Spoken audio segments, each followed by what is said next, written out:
मित्रों, मारण क्रिया प्रयोग, इसका नाम आपने कभी ना कहीं जरूर सुना होगा।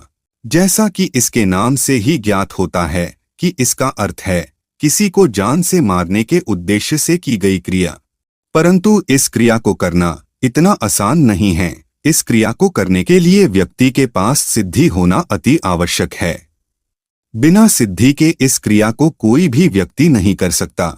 मारण क्रिया अघोर तंत्र की सबसे खतरनाक क्रिया है। इस क्रिया से व्यक्ति शीघ्र ही मृत्यु को प्राप्त होता है। जहाँ तक हो सके साधक को ऐसी क्रियाओं से दूर ही रहना चाहिए।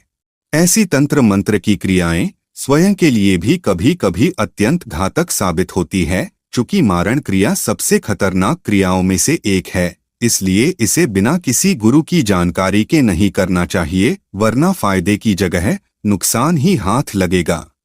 मारण क्रिया करने से पहले इसके नियमों को अवश्य जान लेना चाहिए। इस क्रिया का इस्तेमाल करके तांत्रिक या फिर कोई भी ऐसा व्यक्ति जिसने सिद्धि प्राप्त की है, वह किसी की भी जीवन लीला को कभी भी समाप्त कर सकता है। अर्थात ऐसा तांत्रिक अथवा व्यक्ति किसी की भी जान आसानी से ले सकता है। इसमें सबसे बड़ी बात यह है कि तांत्रिक अथवा सिद्ध व्यक्ति को उस व्यक्ति के पास जाने की भी आवश्यकता नहीं है जिसे वह मारना चाहता है। इसमें सारा काम दूर बैठे बैठे ही हो जाता है और जिस पर मारण क्रिया की जाती है वह व्यक्ति निश्चित दिन के अंदर मृत्यु को प्राप्त होता है।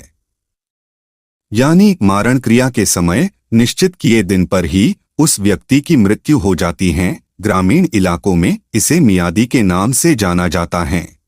अगर पीड़ित व्यक्ति जिसके ऊपर मारण क्रिया किया गया है निश्चित दिन से पहले किसी पंडित, किसी अन्य तांत्रिक या फिर किसी सिद्ध व्यक्ति से अपने आप को दिखा लेता है, तब उसके बचने की संभावना होती है। परंतु ऐसा बहुत कम ही होता है, क्योंकि यह प्रयोग कभी कभी देवी देवताओं को वचनबद्ध या फिर मंत्र से बंधित करके किए जाता है। इसका मतलब यह नहीं है कि कोई देवी देवता पीड़ित व्यक्ति को नहीं बचा सकता है। अगर कोई माता कमला, देवी भैरवी, देवी बागलामुखी, देवी काली, हनुमान जी आदि जैसे सिद्ध व्यक्ति इस क्रिया को निष्फल करने में सक्षम हैं। इस क्रिया का ज्यादातर उपयोग ऐसे व्यक्तियों द्वारा किया जाता है जो अपने किसी दुश्मन को खत्म करना चाहते हैं। परंतु हम आपकी जानकारी के लिए बता दें कि इस प्रक्रिया का दुरुपयोग जहां तक हो सके वहां तक नहीं करना चाहिए।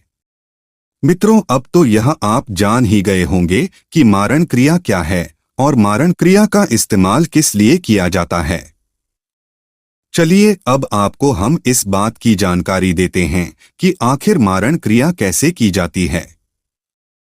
इसके पहले हम आपको यह बताएं कि मारण क्रिया कैसे की जाती है। हम आपको एक बात स्पष्ट कर दें कि हमारा उद्देश्य किसी भी व्यक्ति का अहित करना नहीं है। यह वीडियो केवल जानकारी देने की उद्देश्य से बनाया जा रहा है। इस तरह का प्रयोग कोई साधारण प्रयोग नहीं है, इसलिए आप इससे दूर ही रहे और माता जगदम्बा की सेवा करे। आपको स्वतः ही सारे तंत्र मंत्र और महाविद्याओं का ज्ञाता बन जाएंगे। आपको मोक्ष की प्राप्ति होगी। मित्रों, इस क्रिया को बहुत तरीके से किया जाता है, लेकिन आज हम आपको नींबू द्वारा किए जाने वाले मारण विधि के बारे जानकारी देंगे। इस क्रिया को करने के लिए एक साफ सुथरे और एकांत स्थान की जरूरत पड़ती है। उस स्थान पर पीली मिट्टी से चौका लगाकर उस पर सफेद चादर बिछा दिया जाता है। फिर घी का दिया जलाया जाता है और पश्चिम की ओर मुंह करके आसन पर बैठ जाता है। भोग लगाने के लिए हलवा, पूरी, गांजा, मेवा, चिल्लम और इत्र तथा 2 लौंग की जरूरत होती है।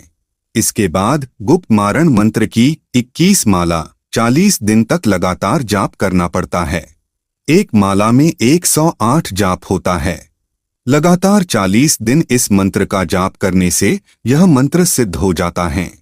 उसके बाद जब भी इस मंत्र का प्रयोग करना होता है तब 108 बार इस मंत्र का जाप करके नींबू को अभिमंत्रित कर लिया जाता। इसके बाद जब नींबू में आधी सुई चुभाई जाती है तो शत्रु को बहुत पीड़ा होता है, और जब सुई को नींबू के आर पार कर दिया जाता है तो शत्रु तुरंत ही मर जाता है। मित्रों, यह प्रयोग 2 शक्तियों से किया जाता है।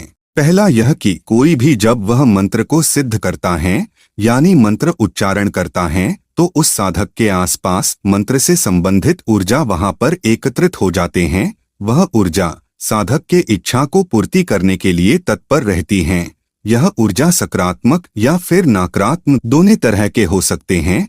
यह मंत्र पर निर्भर करता है कि मंत्र किसका है। जब कोई साधक मंत्र को सिद्ध कर ऊर्जा को एकत्रित कर लेता है तो वह साधक उस ऊर्जा को किसी व्यक्ति विशेष की तरफ मोड़कर मारण क्रिया संपन्न कर लेता है। किसी से मोटी रकम लेकर, जैन से व्यापारी, राजनेता आदि से मोटा पैसा लेकर उनके शत्रुओं प्रतिद्वंदियों पर मारण प्रयोग न करें। ऐसा करने से कुछ समय तक तो आप भौतिक सुख सुविधाओं से युक्त जीवन व्यतीत कर सकते हैं, पर अंत में आपकी दुर्गति होगी। भारत में कई बाबाओं की दुर्गति आप देख चुके हैं जो मोटी रकम लेकर मारण प्रयोग करते थे।